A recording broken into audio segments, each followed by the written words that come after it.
वालों में फ्लिपकार्ट और अमेजन बहुत ऊपर आते हैं।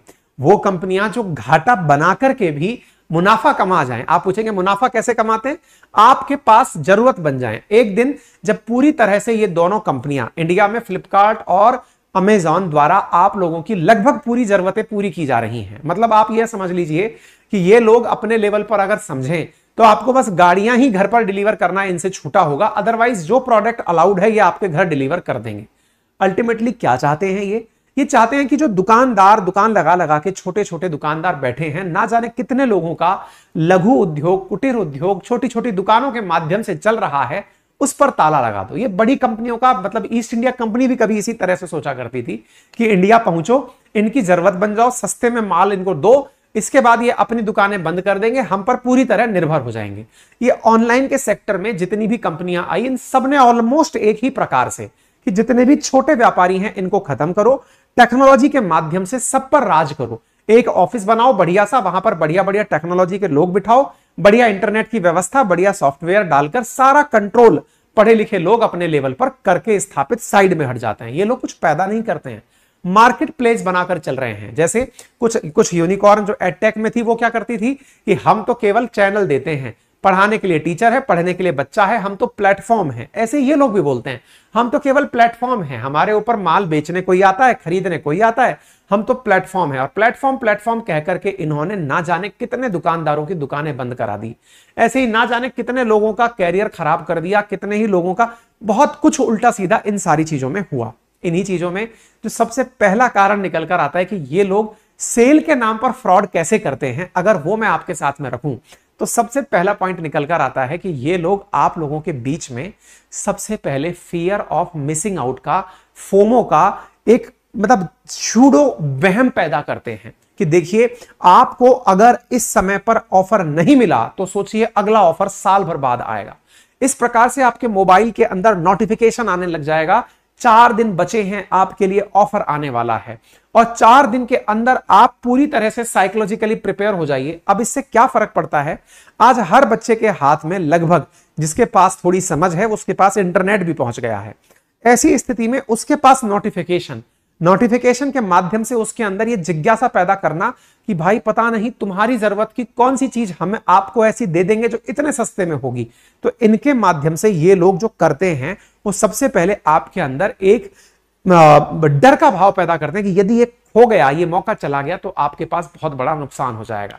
इसके साथ साथ ये आपको सेल के माध्यम से, क्योंकि अल्टीमेटली ये फ्रॉड है या आपकी बेनिफिट की चीज है, तो आप समझते चलिएगा कुछ पॉइंट्स के माध्यम से, जैसे आपको ये डराना कि ये माल खत्म हो रहा है। दूसरा, कुछ प्रोडक्ट्स को आप देखिएगा तो उसके नीचे ना टाइमिंग चल रहा होता है कि 2 घंटे बचे हैं, ये सेल एंड होने वाली है। कुछ प्रोडक्ट के नीचे लिखा आ रहा है प्राइस अभी नीचे है, जल्दी ही इसके प्राइस बढ़ जाएंगे। कई जगह आपने देखा होगा, कई मोबाइल का माहौल बनाया जाता है, साल भर माहौल बनाया जाता है, 15 मिनट के अंदर वो मोबाइल एकदम खत्म। भाई साहब, ऑर्डर जब बुक हो रहे हैं तो आपको पता है कि कितने लोग इसके अंदर इंटरेस्टेड हैं, लेकिन आप उसकी आर्टिफिशियल स्कार्सिटी, कमी पैदा करते हैं, जिससे लोगों के बीच चर्चा पैदा होती है क्या कि यार ये माल आया था और ये खत्म हो गया, इतने लोग टूटकर इस पर पड़ चुके थे।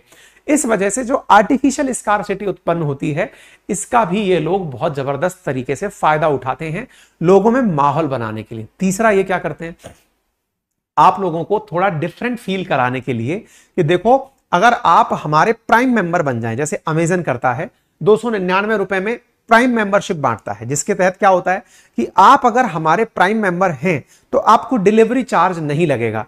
ऐसा करके आपके साथ ये बहुत सारा पैसा इनडायरेक्टली अपने पास ले लेते हैं। आपको ये समझ में आना चाहिए, एक बहुत बेसिक सा कंसेप्ट है, ये लोग इतना सस्ता माल बेच कैसे लेते हैं। एक सिंपल सा कैलकुलेशन समझते हैं। आप में से कई लोगों ने देखा होगा, अगर नाइकी का एक जूता है जो आप खरीदने नाइकी के शोरूम में गए, संभवतया वो 4000 रुपए का वहां मिल रहा है, 6000 रुपए का वहां मिल रहा है, ये लोग संभवतया उसे 5500 रुपए का दे देंगे, आपके लिए 5100 रुपए का मिल जाएगा। आपको लगेगा यार कितना सस्ता मुझे मिल गया। आपको सस्ता मिला, एज ए कस्टमर आपको बड़ा मुनाफा हुआ, लेकिन इन्होंने सस्ता कैसे दिया, अब उसको समझते हैं।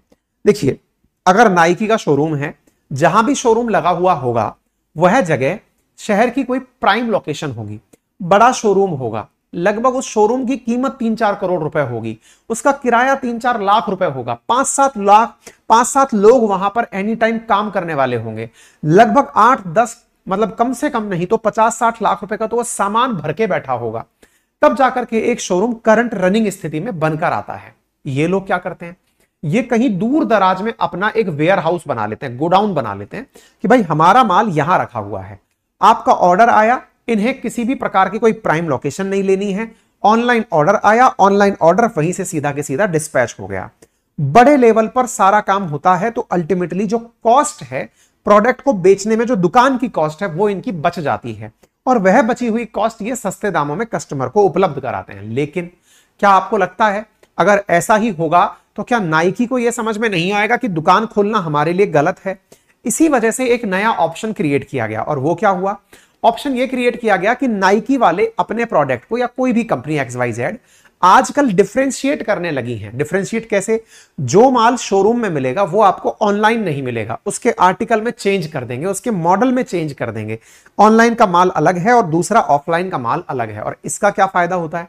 इसका फायदा होता है शोरूम भी चलता रहता है और आपकी कमी की पूर्ति भी होती रहती है। लेकिन इसकी एवज में जो फ्रॉड होता है वो क्या होता है, जो ऑनलाइन माल आपको बुक किया जा रहा है, ये लोग बोलते क्या हैं कि हम लोग तो कुछ नहीं है साहब, हम लोग तो एक प्लेटफॉर्म है, मान लीजिए ये प्लेटफॉर्म है, यहां पर ये व्यक्ति तो बेचने वाला है और ये व्यक्ति खरीदने वाला है। अब होता क्या है, जो बेचने वाला व्यक्ति है ना वो प्लेटफॉर्म के ऊपर बेचने आया है। मान लीजिए कि एक कोई प्लेटफॉर्म वेबसाइट है जहां पर ये बेचने आया है, इसका नाम है XYZ प्राइवेट लिमिटेड, एक और कंपनी है जिसका नाम है ABC प्राइवेट लिमिटेड, एक का नाम है FGY नाम से एक कोई कंपनी है जिसका नाम से वो प्राइवेट लिमिटेड।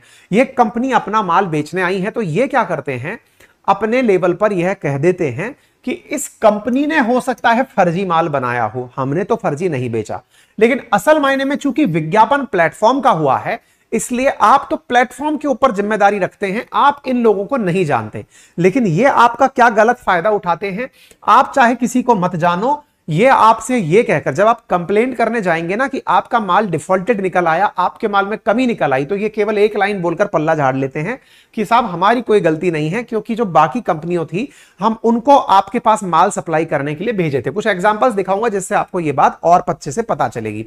अभी जैसे फ्लिपकार्ट ने क्या किया है, अपने लेवल पर कहा है कि 32,999 रुपए में वो आईफोन देगा।